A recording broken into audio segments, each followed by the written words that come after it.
El mar Mediterráneo, siglo II de nuestra era. El Imperio Romano en estos momentos la mayor potencia del mundo conocido. Al acrecentarse el colosal poderío de su imperio, los romanos sintieron la necesidad de atribuirse unos orígenes nobles y heroicos. Y para ello volvieron su vista a Grecia, al creer de muchos romanos la patria de sus antepasados. Según la leyenda, el héroe troyano Eneas desembarcó en la desembocadura del Tíberis, el Tíber, el río sagrado de Roma, y fundó la civilización romana. El mismísimo Cayo Julio César aseguraba ser descendiente de Ascanio, el hijo de Eneas. El emperador Adriano sentía tal admiración por la cultura helénica que consideraba la fundación del templo de Zeus en Olimpia uno de los momentos culminantes de su vida. En este viaje recorreremos Grecia como tantos romanos hicieran, a fin de descubrir qué era lo que tanto los fascinaba de su acervo helénico. Para guiarnos en nuestro peregrinaje histórico, nos serviremos de las informaciones que el geógrafo e historiógrafo griego Pausanias recogiera en sus escritos hace más de 1800 años.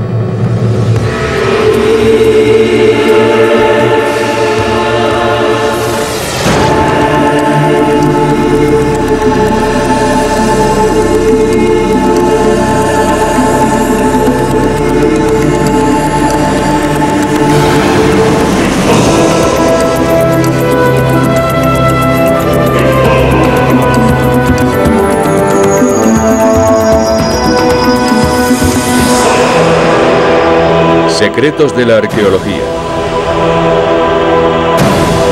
Los tesoros de Grecia. El viajero que se encaminaba a Grecia partía de Roma por la Vía Apia, una de las principales vías de comunicación del imperio. Aunque actualmente su firme presenta un aspecto desigual, en sus buenos tiempos era lisa y se encontraba en óptimo estado gracias a los organismos públicos responsables de su mantenimiento. De hecho, Roma construyó una intrincada red de 120.000 kilómetros de calzada que se extendía por todo el imperio y facilitó a los romanos la dominación del resto del mundo. En el puerto de Brindisi, en la Italia meridional, el viajero se embarcaba para emprender la a menudo azarosa travesía hacia Grecia. El descubrimiento de innúmeros naufragios romanos es buena prueba de lo aventurado de esta ruta. A bordo de las naves Honerariae, como esta, buques cargueros, a cada pasajero se le asignaba un camarote acorde con su rango. Si eras pobre, se te relegaba a la bodega, de modo que viajabas entre barriles, ánforas e incluso animales de circo. En ocasiones, en lugar de acometer la larga navegación hasta Grecia, los capitanes de los navíos preferían tomar una ruta más corta y desembarcar en Valona, en la actual Albania. A partir de allí, continuaban viaje en un barco de menor tamaño, navegando a menos velocidad y sin perder de vista la costa. Fondeaban en Corfú y Cefalonia para después tomar rumbo al Golfo de Corinto, la tierra de sus ancestros. La ciudad de Corinto se alza sobre el istmo que une la península del Peloponeso con el continente. En nuestros días, un canal cruza el istmo comunicando el mar Jónico con el Adriático. Sin embargo, en la antigüedad, tanto viajeros como mercaderes debían ingeniárselas para atajar entre ambos mares. Las marcas del empedrado demuestran que este camino fue transitado por carruajes durante siglos. De los descubrimientos arqueológicos, se deduce que los navegantes empleaban esta calzada para arrastrar sus barcos sobre ruedas a través del istmo. De este modo, los marinos y sus mercancías se ahorraban los más de 300 kilómetros de aguas tormentosas que suponían rodear la península del Peloponeso. Una ingeniosa solución para una antigua adversidad marítima.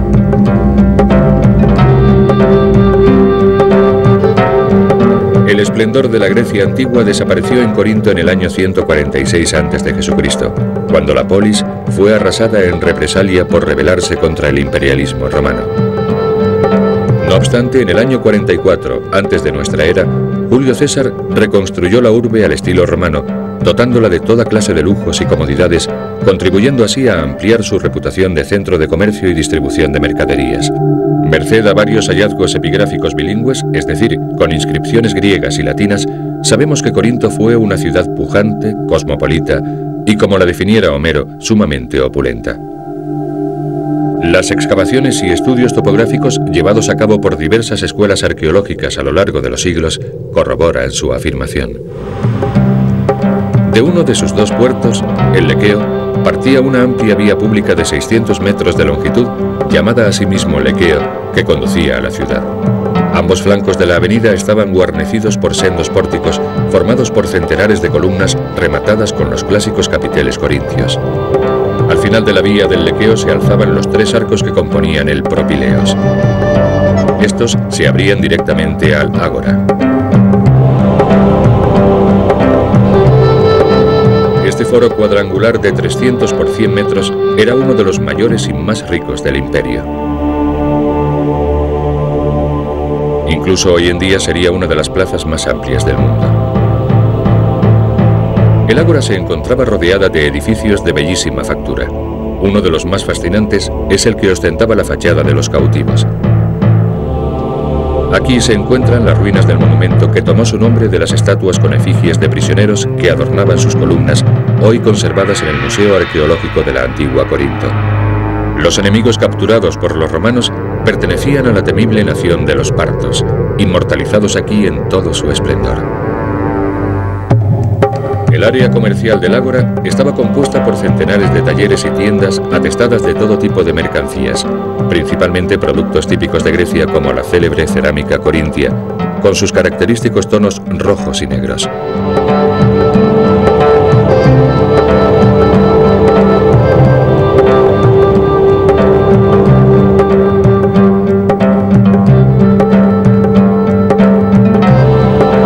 Los más eminentes edificios públicos se articulaban en torno al Ágora, y en ellos se encontraban las oficinas de los duumviros, los 2 magistrados, el equivalente a nuestros alcaldes que administraban la ciudad. Y aquí podemos admirar la maestría de los escultores que dieron origen al capitel corintio, un estilo moderno y floral, una especie de Art Nouveau de la época. En el extremo oriental de la plaza se alzaba una hermosa basílica. En ella se discutían los asuntos municipales, se celebraban los juicios y las ceremonias de carácter público. En Corintio se adoraba un buen número de divinidades a las cuales se dedicaron estos templos. Debía de haber un panteón donde se rendía culto a todos los dioses, así como otros santuarios edificados para honrar a Venus, Hércules, Neptuno, Apolo y Mercurio.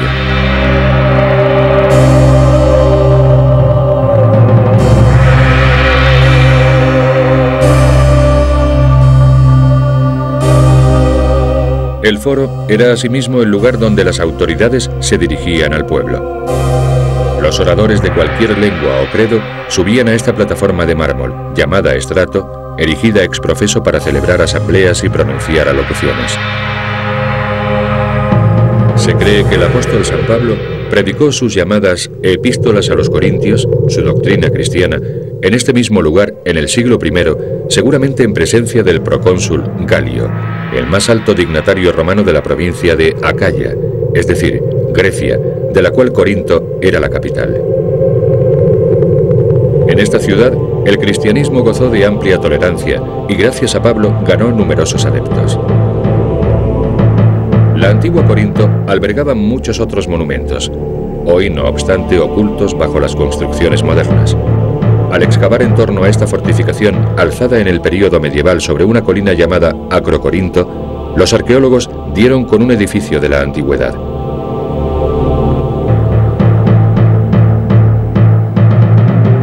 Se cree que se trataba de un centro de hierogamia, o prostitución sagrada, una actividad bien conocida y muy practicada en este lugar. Aquí vivían más de 1000 sacerdotisas de Venus conocidas como hieródulas.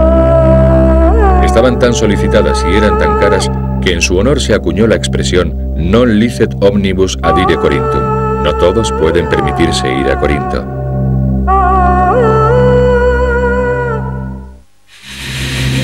No muy lejos de Corinto apareció un extraordinario hallazgo, el caduceo, una serpiente enroscada en el bastón que sujeta una figura nada inquieta por la presencia del reptil. La sierpe no es un mero capricho del artista. Los arqueólogos saben perfectamente que en el arte antiguo todas las imágenes tienen un significado concreto. De hecho, el personaje es Asclepio, Esculapio para los romanos, el dios de la medicina para ambos pueblos. Aún hoy en día, el caduceo es el símbolo universal de las farmacias y los hospitales. El culto a Asclepio tuvo su origen en una de las grandes poleis de la antigua Grecia, Epidauro, la supuesta patria chica de la divinidad. El santuario de su ciudad natal era un lugar de sanación donde incluso estaba prohibido morir. Las excavaciones realizadas en el lugar donde se desenterró la estatua de Asclepio han revelado la existencia de este singular edificio circular, una tholos. Se encontraba rodeada de columnas con sus capiteles, entablamiento y elementos decorativos. La Periégesis de Grecia, la Guía de Grecia, escrita por Pausanias en el siglo II de nuestra era, recomienda encarecidamente visitar la tholos de mármol blanco.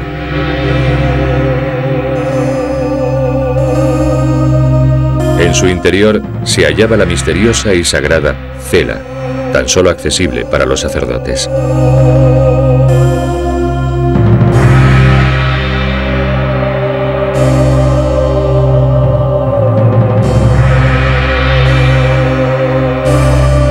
Las sagradas serpientes del dios se custodiaban en la cela, el centro neurálgico del santuario. Se creía que el dios se había reencarnado en una serpiente para escapar de la ira de Zeus, que lo había fulminado con un rayo por osar devolver la vida a un muerto. Por lo tanto, los griegos estimaban a las sierpes, que eran el símbolo de su poder, tanto como a la mismísima divinidad. De no ser por las serpientes nacidas en Epidauro, descendientes de la serpiente originaria, los numerosos hospitales del mundo antiguo no habrían podido ejercer sus funciones. La presencia de la deidad era esencial para llevar a cabo el rito sanador. Se acostaba al enfermo sobre el suelo del templo y así pasaba la noche, en el transcurso de la cual el propio Dios lo curaría. Estas creencias esotéricas y religiosas forman parte de los orígenes de la moderna ciencia médica. De todos modos, un buen galeno de la antigüedad no se conformaría con ese ritual. Intervendría empleando medios más humanos. Los arqueólogos han desenterrado extraordinarios instrumentos quirúrgicos en Epidauro. Así quedó patente que, además de la magia, quizá los griegos fueran el primer pueblo que se sirvió de la cirugía. Desde luego, Epidauro constituía un sanatorio perfectamente organizado y plenamente equipado. Se trataba de una ciudad santuario donde el cuidado del cuerpo era un asunto prioritario. Eso se deduce de los baños termales, gimnasios y el estadio, donde se practicaban diversas modalidades deportivas. Los griegos fueron los primeros en comprender que el ejercicio físico es básico para nuestro bienestar. En los yacimientos arqueológicos helenos suele encontrarse máscaras como esta. Sin embargo, en Epidauro se hallaron en cantidades asombrosas. Los hallazgos se relacionaron inmediatamente con la posible existencia de un teatro. El descubrimiento de unos escalones cubiertos de espesa vegetación en la falda de una colina hizo suponer a los expertos que bajo tierra encontrarían una enorme y excepcional construcción. La excavación fue sacando a la luz paulatinamente las 55 filas de gradas de lo que resultó ser un magnífico teatro, perfectamente conservado desde el siglo IV a.C., una obra de Policleto el Joven.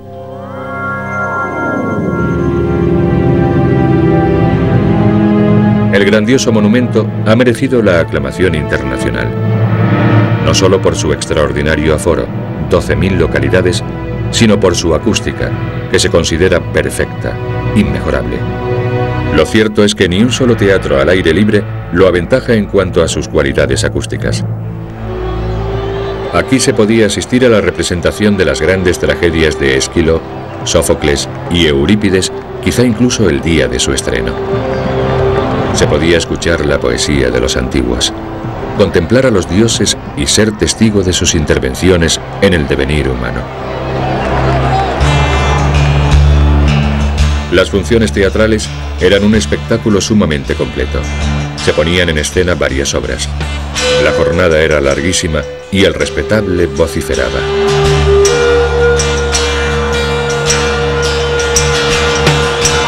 Frecuentemente, el griterío y los silbidos eran incesantes. Los actores debían recurrir a los trucos propios de su oficio para hacerse oír sobre la algarabía del público. Se servían de máscaras amplificadoras del sonido, gesticulaban exageradamente con los brazos, elevaban artificiosamente el tono de voz y gritaban sus diálogos a pleno pulmón. Jamás tuvo más pertinencia el término teatralidad. La transición del paganismo al cristianismo en el mundo antiguo se hizo patente cuando los arqueólogos que excavaban en otro yacimiento del Peloponeso dieron con una cruz cristiana entre las ruinas de una construcción griega datable aproximadamente en el siglo V a.C.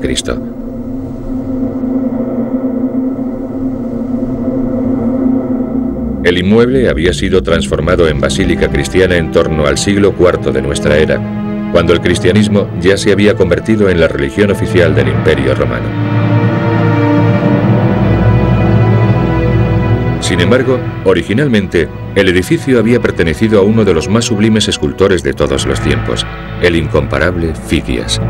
Aquí tuvo su gran estudio laboratorio.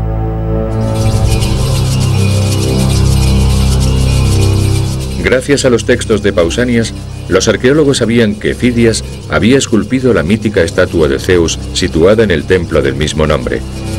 De modo que, por espacio de varias décadas, confiaron en poder localizar el santuario. No obstante, tan solo lograron desenterrar pequeños fragmentos, lo cual dificultó extraordinariamente devolverlo a su forma primitiva.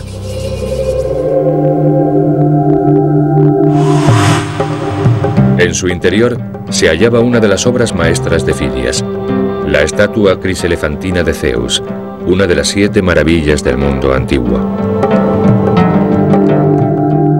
Pausanias la describió de este modo: el dios se sentaba sobre un trono de oro y marfil. Sobre la cabeza llevaba una corona que figuraba las ramas de un olivo. En la mano derecha, Zeus portaba una Nike, una victoria, labrada asimismo en oro y marfil.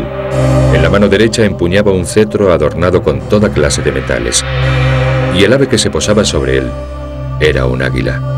Sus sandalias también eran de oro, así como sus vestiduras. El solio estaba decorado con oro y gemas, y también con ébano y marfil. Según recoge la leyenda, al finalizar la imagen, Fidias pidió al dios un signo de que su obra le era grata. Inmediatamente cayó un rayo.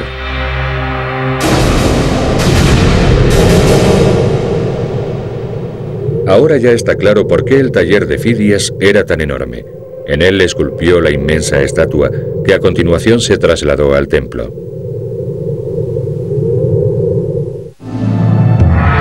Si bien los griegos tenían a sus deidades en muy alta estima, no por ello dejaban de reverenciar la belleza y la capacidad del cuerpo humano. Y fue aquí, en Olimpia, en el año 776 a.C., cerca del templo de Zeus, donde tuvieron su origen los Juegos Olímpicos, una competición atlética celebrada en su honor tras cada Olimpiada, es decir, cada 4 años. Los Juegos eran un período de tregua sagrada en el transcurso de los cuales las diversas ciudades-estado suspendían las hostilidades durante una semana y buscaban una solución para sus conflictos con la ayuda de Zeus. Acudían gentes de todas partes a fin de presenciar las pruebas a las que se sometía la destreza física del ser humano. Tanto los hallazgos arqueológicos como los testimonios escritos demuestran que las pruebas deportivas de la antigüedad eran exclusivamente individuales. Los Juegos Olímpicos englobaban una gran variedad de modalidades atléticas, como el lanzamiento de disco, la lucha, las competiciones de carruajes y las carreras, que como hoy eran la prueba reina.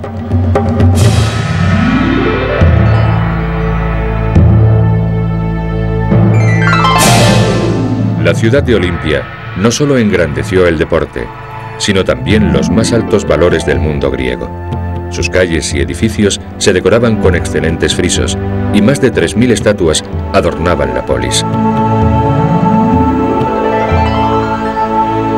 Algunas de esas obras maestras se exponen en el Museo Arqueológico de Olimpia, como este Hermes, una de las esculturas más preciadas del mundo, realizada por el genial artista Praxíteles.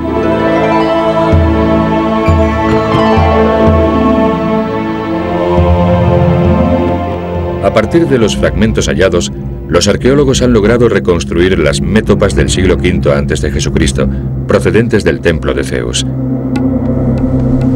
Pacientemente se ha restaurado la efigie de Heracles, el Hércules romano, el héroe que encarnaba la fortaleza y el coraje y estableció las reglas deportivas.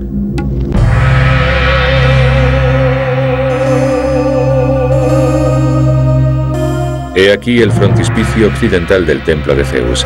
En él se narra la centauromaquia, el mítico combate entre lápitas y centauros, unos seres mitad hombres y mitad caballos.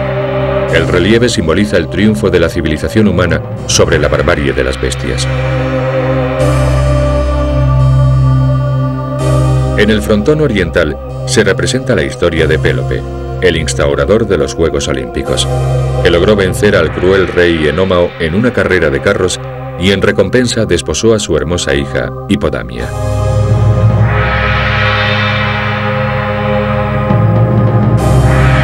Aún hoy, los Juegos Olímpicos portan la antorcha de aunar a las diversas naciones en una ceremonia en la que demuestran el potencial físico humano y, en cierto modo, tratan de resolver sus diferencias. Las palabras de Pausanias resumen la gran influencia de las Olimpiadas griegas. Hay muchas otras cosas que ver en Grecia y muchas cosas maravillosas que escuchar. Sin embargo, nada hay más divino que los Juegos Olímpicos. Quizá fuese esta suerte de divinidad, del hombre en la plenitud de su forma física, de los hombres en paz y armonía, lo que los romanos encontraban tan ennoblecedor.